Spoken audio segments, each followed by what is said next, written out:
مست و تو دیوانه، ما را که برد خانه. من چند تو را گفتم کم خورد و سه پیمانه. در شهر یکی کس را هشیار نمی بینم، هر یک بتر از دیگر شوریده و دیوانه. جانا به خراباتا تا لذت جان بینی، جان را چه خوشی باشد بی صحبت جانانه. هر گوشه یکی مستی، دستی زده بر دستی، زان ساقی سرمستی با ساغر شاهانه. من مست و تو دیوانه، ما را که برد خانه. من مست و تو دیوانه، ما را که برد خانه. تو وقف خراباتی، دخلت می و خرجت می، زین وقفه هوشیاران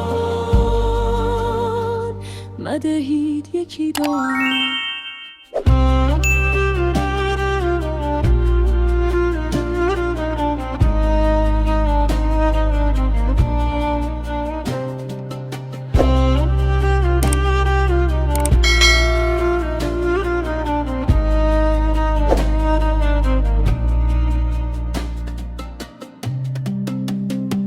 زین خانه پرشمعت یک شمع نمی بینم، وز چشم پر از آتش یک شعله چو پروانه.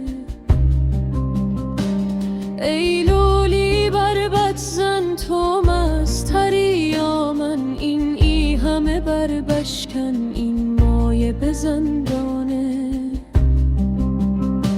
شمسال حق تبریزی، از خلق چه بگریزی، تو بحر جواهری در غارت بیگانه.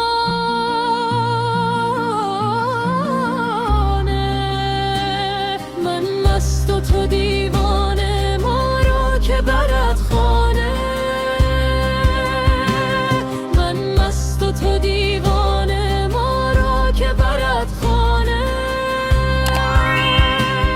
تو وقف خراباتی، دخلت می و خرجت می، زین وقف به هوشیاران